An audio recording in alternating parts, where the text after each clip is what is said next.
we're going to do a quick tutorial on how to find guest posts, because it can seem very difficult if you're new to internet marketing to actually find guest post leads that are going to accept content to your site.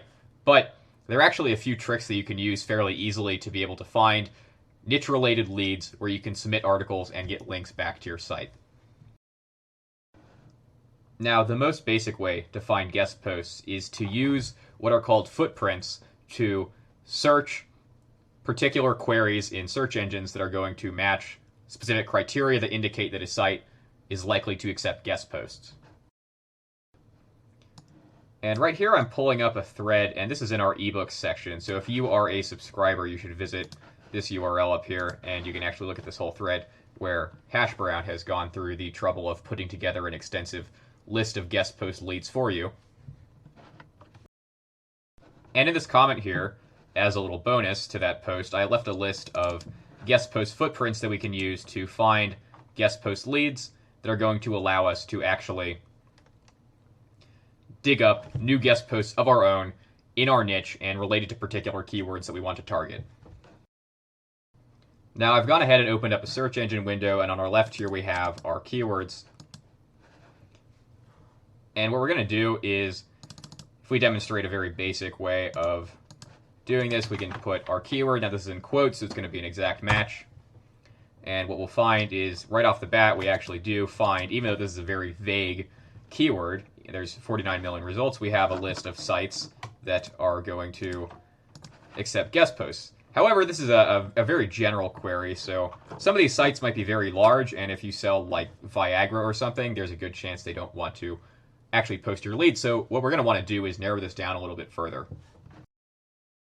We're going to go ahead and refine this query a little bit further. So let's say we run a travel site. So we put this in here, we'll find a number of different sites that are in the travel niche and that accept guest posts.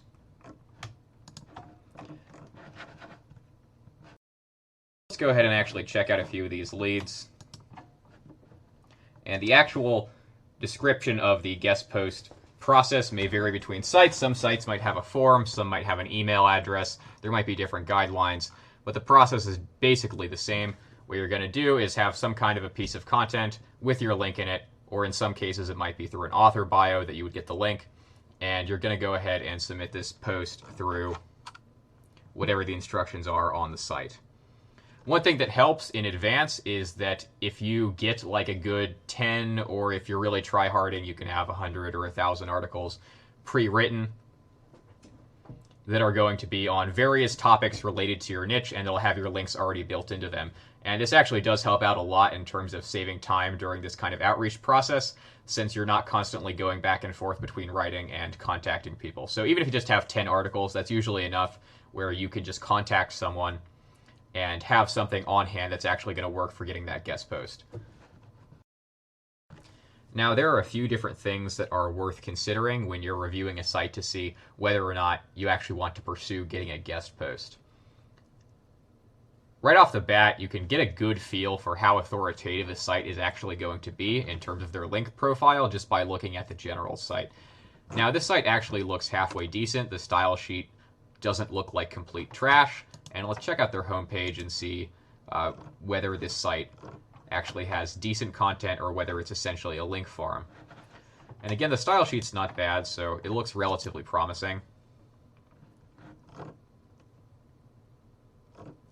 And this article does look like it's coherent and not purely written for backlink reasons. So we do have a good first impression. Now, while the site does look pretty good visually, of course, that isn't the same as having a lot of authority. It could be a obscure and pointless website that doesn't actually have any backlinks pointed to it, which would mean that our guest post would not, in fact, be particularly authoritative. So what we're going to go ahead and do here is run this link or the domain through Ahrefs and get an error and then refresh the page.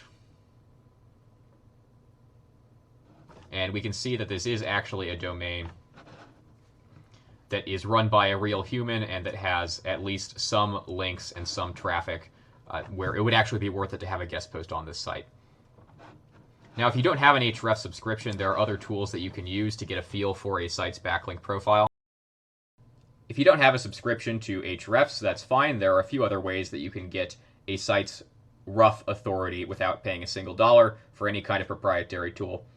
So Majestic here is actually a proprietary tool, but they do have a public version of their Site Explorer. And what we can see here is that the site actually does have some links and a fair number of referring domains and a trust flow and citation flow that are not terrible. So with that in mind, we can infer the site actually has some links pointed to it, and it might be worth pursuing a guest post on if we have a site in the travel niche. You can also use tools to access Moz's page authority and domain authority metrics, although those are not particularly reliable. I'll post links to these below. The one advantage these do have is that they are free to access, or at least you can access them through this site, Small SEO Tools. I don't know if that's an official site, but you can use it. And that is another metric that you can look at, although I would, again, take that with many grains of salt because they're easily exploited by bulk spam. Although one of the best methods to actually check a site's quality of backlinks is to actually look at the backlinks. And of course, there are proprietary backlink checking tools like Ahrefs, but there are also public tools that you can use, like this one from Small SEO Tools. And what we can actually do is look directly at the links pointing at it rather than relying so much on proprietary metrics. A list of backlinks from this public backlink checking tool, and what we can actually do is go through some of these, and even if you're not super experienced with SEO, you can kind of just get a feel for, like, does this feel like a shitty spammy link, or is this actually something halfway decent? And across these few tools that we've looked at, this site does look reasonably good, so that might be something to put on your short list for guest post leads if you're in the travel niche. A few more things that you're going to want to note when you're working with guest post footprints is that, first of all, it can definitely be worth it to go back several pages in the search results. Something on page 5 or 6 can still easily be something that's going to actually be relevant, since there are many, many sites that are going to have, especially a more general footprint like this. Another common type of footprint is to use the in-URL key to specify something actually being in the URL, so in the URL structure, and you can see we have Write For Us pages here. There's also the in title key that you can work with, so we might have guest and in title, post, travel, and we get more leads as well. So there are a bunch of different ways that you can phrase this. There are some that you can see on the screen over here, and if you look around or just use your imagination, you'll find a lot of other phrasings that you can use to dig up more guest posts. These footprints can also be run through tools like Scrapebox or other web scraping tools to automate this process of searching through search results for you and compiling that into a report that you can then analyze. Now, a second way to find guest post leads is that you can just search for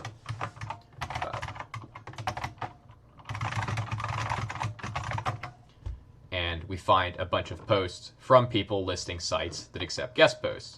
Now, there are a few problems with this. First of all, the sites that are going to be on the top list in the first search result are often going to be either very spammed, or in a lot of cases, they might be sites that have shut down since it might be an older post. So there are a few different problems with this. One thing you can do to narrow down this list further is you can restrict this to a particular domain, such as the Warrior Forum, or what's another site?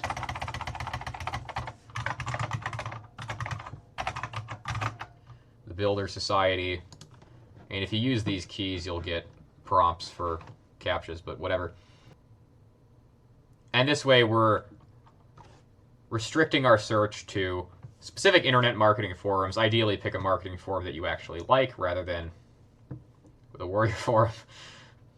And this way, we'll be actually restricting our search down further, so we're going to be finding leads that aren't quite so saturated. And ideally, if you're searching through a site that's actually halfway decent, you might find something that's actually good. Now, if you do want to use a list of guest posts that's published somewhere, there are a few ways that you can do that, but there are a few problems with these lists. First of all, they're often oversaturated. People are spamming them to death. A lot of times these sites that are listed are either 404 or they're no longer registered, or they were just a shitty link farm so they don't exist anymore, or whatever the reason, they're not very good. The other problem is that these sites generally don't list these links in a way that's particularly easy for you to actually put into a spreadsheet and scrape or crawl. So this isn't really a copy-pastable list. But there are a few things you can do to extract this data. There is a plugin that I'm using called Scraper, which if you install that and spend a little time learning how to use XPath, you can query the content of the page and actually extract those links. There's also a little bit on this in the article titled something like how to tricks with a developer console, and you can scrape these links with actually just JavaScript in the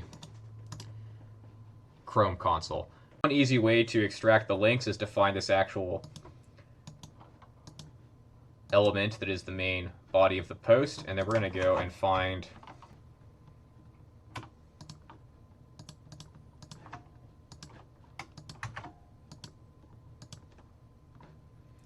and let's see what this looks like. Now this shit is actually correct. Hell yeah, this tool is fucking correct. Don't use that other shitty fucking tool that is probably cut out of this video. Use this tool. Alright, great. We're going to link to this tool. What a great tool. Alright, so now we have a list of the URLs in that blog post in CSV format. So we can go ahead and, we're not going to use LibreOffice because it's inferior to Google Sheets, unfortunately. And now we have a list of these actual URLs with their anchor texts. Now, if you actually wanted to try hard, you might go and find, yeah, we have an author link in here. So you might parse this again, but for the sake of this video, you're gonna just leave this how it is. And one last thing you might do is figure out the HTTP status of each of these pages. So some of them might be 404. So what we can do is look up bulk check. Yeah, this will be fine. Bulk check HTTP status code. And this one only does 150, so we'll just do 150. And if you need to check in larger bulk, there is also a Google Sheets script that I'll post in the comments below. And if we run this, it should eventually finish running.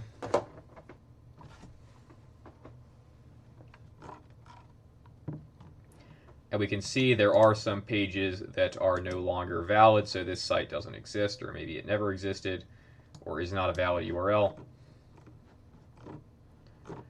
Actually, it looks like most of these sites still exist. This one might not exist. But yeah, it looks like the majority of these are either 300 redirects or 200. This post was fairly recent that we scraped, but if you're scraping something older, what you'll usually find is, yeah, this one doesn't exist anymore, or at least this page doesn't exist. But you'll find sites that are just not even registered anymore or don't exist anymore. So these actually look like they're pretty much all good. Good as in live, the links might be terrible. But these are all valid. So this is a good step to take as well, particularly if you're using an older list, to make sure that your guest post lead, if you're using a list from somewhere else that might be outdated, to make sure they're actually still live.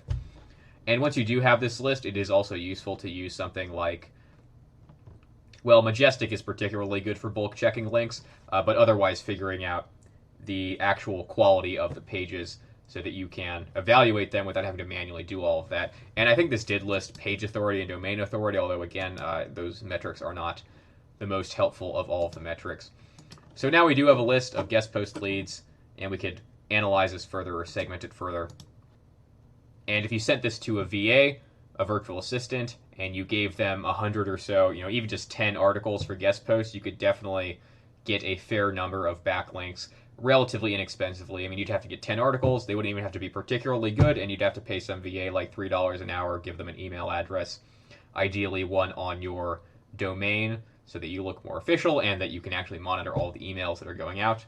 You could also use a script to send the emails, although you might get better results if you have a customized message that you're sending to people. Or you could also just do all of this yourself, which I would recommend if you haven't done any guest post outreach before, that you do some guest post outreach manually, personally, so that you actually know what that process is like before you try to hire someone to do it for you. Because if you don't know how to do the fine details of a task yourself, you will almost certainly run into problems trying to outsource that kind of work. And you'll end up spending 7 years explaining very basic things that you would have thought would have been self-explanatory, but they are not. So I hope this video was helpful to you all, and you learned something about finding guest post leads.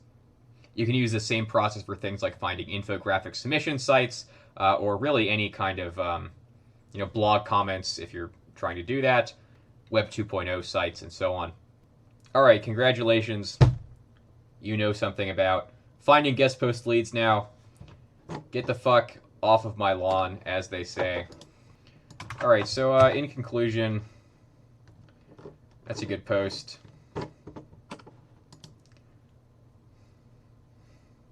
I guess you can't hear that because I have headphones on. All right, well, fuck this post. Get the fuck out.